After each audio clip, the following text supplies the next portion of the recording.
Hey everyone, this is Ricky with Nutrition HQ.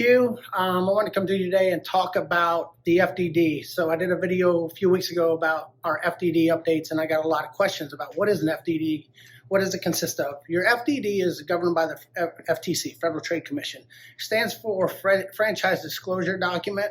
It's the number one thing you need to read when researching franchises. So if you're buying a bagel franchise or a nutrition franchise, you can set these down side by side, and they all have to be written in plain English, and there's guidelines for 23 items that disclose the business, so the disclosure document.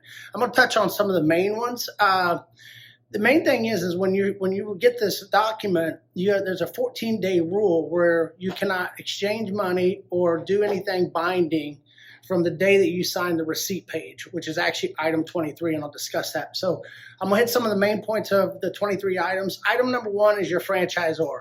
Who are you getting ready to go into business with? Most franchise documents are written for a 10-year contract or 10-year agreement. So this is basically going to tell you who you are basically going to be partnering with over the next 10 years. The item number two is basically the business experience. Anybody can be listed in here that's part of the company or in the leadership team, the founder, who's leading the training program, things like that. So it just kind of gives you the history of who all is part of this of this franchise. Items 5, 6, and 7 are your fees. Initial fees, other fees. Other fees would be like royalties, ad fund, tech fund, things like that. And then item 7 is your estimated investment. There's going to give you a range of low to high of what it can be to basically invest into your franchise. Item 12 is going to discuss your territory, your protected territory, where your store or your business is going to be located and what radius or how are you protected. And that will be spelled out in item 12.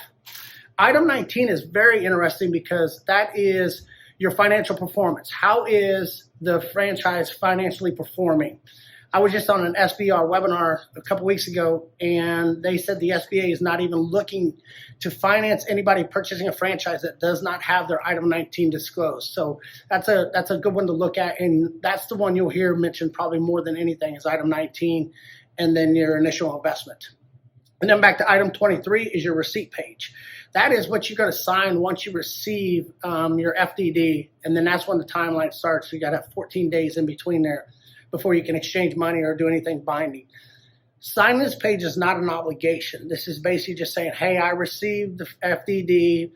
I'm reviewing it. You're not obligated to buy or purchase anything from that franchisor. So once again, Ricky with Nutrition HQ. You can find me on Instagram, Ricky at NHQ.